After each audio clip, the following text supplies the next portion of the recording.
নমস্কার বন্ধুরা, মামা মামি কিচেনে আমার সকল বন্ধুকে স্বাগত। তো বন্ধুরা সবাই ভালো আছো? আমিও ভালো আছি।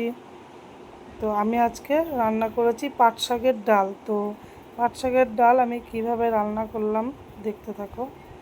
তো দেখো, এরকম একটা প্রেসার কুকার নিয়েছি।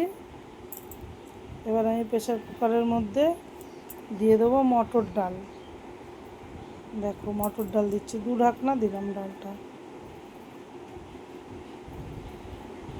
তারপর আমি ডালটাকে ধুয়ে বসিয়ে দিয়েছি, কটা কাঁচা লঙ্কা দিয়ে দিলাম এর ভিতরে।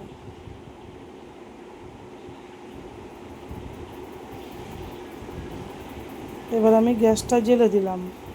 গ্যাসটা জ্বেলে ঢাকনাটাকে আমি ঢেকে দিচ্ছি। দেখো, প্রেসার কুকারের।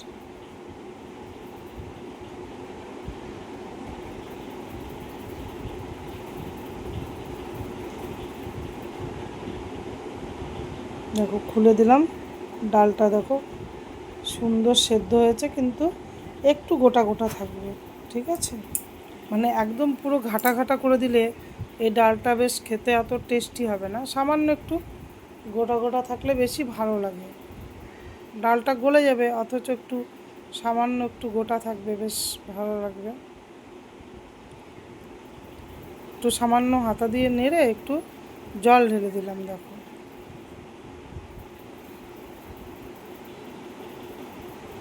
দেখো ঘনত্বটা দেখে নাও একবার। এই দেখো, এই যেরকম হয়েছে। এরপরে আমি এর ভেতরে দিয়ে দেবো হলুদ।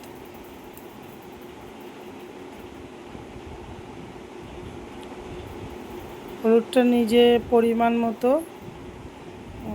দেখে দেবে, ঠিক আছে? যতটুকু পরিমাণ ততটুকু। এরপর আমি দিয়ে দিচ্ছি লবণ। এবার লবণ হলুদটা দেওয়ার পরে আমি এটাকে একটুখানি নেড়ে নেব। দেখো, একটু নেড়ে নিলাম। এই দেখো, হলুদটা দেখেছো কালারটা? নেড়ে নিয়েছি। এই প্রেসার কুকারের ভেতরেই আমি ডালটা একটু ফুটিয়ে নেব। দেখো, ফুটে গেছে ডালটা। একটু কিছুক্ষণ আর কি হতে দিতে হবে, সামান্য কিছুক্ষণ, একটু মিনিট 5 একটু ফুটিয়ে নিয়েছি। 4-5 মিনিট একটু ফুটিয়ে নিতে হয়, তাহলে ডালটা আর কি টেস্টটা বেশ ভালো হবে।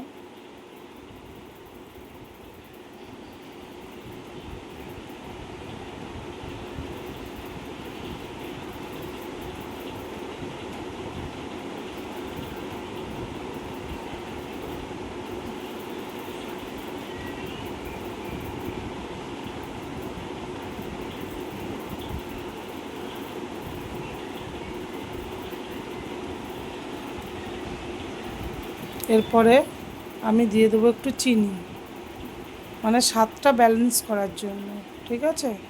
দিয়ে আবারও কিছুক্ষণ হচ্ছে। এবার আমি ডালটা হয়ে গেছে। এবার আমি একটু কড়াই নিয়ে নেবো একটা। কড়াইটা নিয়ে নিয়েছি। এবার একটু দিয়ে দিচ্ছি তেল। কড়াইয়ের ভেতরে তেল দিয়ে দিলাম।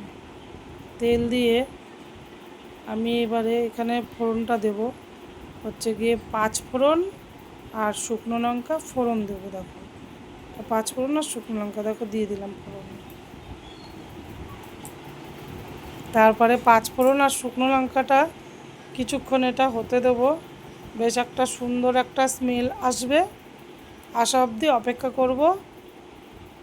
তারপরে একটা হাতা নিয়ে হাতার সাহায্যে আমি এরকম করে একটু নেড়ে নেব। নেড়ে তারপরে আমি ডালটাকে ঢেলে দেবো এর ভেতরে, ঠিক আছে? তো দেখো আমি কিভাবে কি করছি। ডালটা আমি ঢেলে দিলাম, দেখতেই পাচ্ছ যে কি সুন্দর আর কি কালার হয়ে গেছে ডালটায়। এই ডাল, পাট শাকের ডাল দারুণ টেস্টি লাগে খেতে। বন্ধুরা একবার করে খেয়ে দেখবে, দারুণ লাগে এটা খেতে। তো আমার চ্যানেলে যদি কেউ নতুন বন্ধু এসে থাকো তো প্লিজ আমার চ্যানেলটিকে বন্ধু করে পাশে থাকার অনুরোধ রইল। এবার আমি দিয়ে দেবো পাট শাকগুলো। পাট শাকগুলো আমি ধুয়ে সুন্দর করে বেছে ধুয়ে রেখেছিলাম। তো এই দেখো আমি দিয়ে দিচ্ছি পাট শাকগুলোকে। দেখো সমস্ত পাট শাকগুলো আমি ধুয়ে একবারে জল টল ঝরিয়ে রেখে দিয়েছিলাম। কতটা ঝরঝরে, কিন্তু আমি কাটিনি, গোটা গোটাই পাট শাকগুলো ছিল। ঠিক আছে, তোমরা চাইলে কেটেও নিতে পারো, কিন্তু কেটে নিলে একটুখানি বিজলা বিজলা বেশি হয়ে যায়, যেই কারণে আমি কাটিনি পাট শাকটা। আমি এরকমভাবেই রান্না করেছি। দেখো কত সুন্দর হয়ে গেছে। এবার আমি এটাকে আর কিছুক্ষণ ফুটতে দেবো, পাট শাকটা সেদ্ধ হওয়া পর্যন্ত। আর রান্নাটা কেমন হয়েছে প্লিজ বন্ধুরা একটু কমেন্ট করে জানাবে। তোমাদের সুন্দর কমেন্টের অপেক্ষায় রইলাম আমি। আর তোমাদের সুন্দর সুন্দর কমেন্ট আমাকে রান্না করতে আরও উৎসাহ বাড়িয়ে দেবে। এই যে দেখো কালারটাও চেঞ্জ হয়ে গেছে, রান্নাটাও হয়ে গেছে। আমি এবার নামিয়ে নিচ্ছি। তো আমার চ্যানেলটা যদি ভালো লেগে থাকে তো প্লিজ আমার চ্যানেলটিকে সাবস্ক্রাইব করে আমার পাশে থাকার অনুরোধ রইল। আর আমার চ্যানেলটা সাবস্ক্রাইব করে পাশে থাকা বেল আইকনটি অন করে দিলে আমি রেসিপি ছাড়া মাত্র নোটিফিকেশন চলে যাবে আপনার মোবাইলে। আর আজকের মতো এখানেই শেষ। তো চলে আসবো আবার পরে নেক্সট ভিডিও নিয়ে।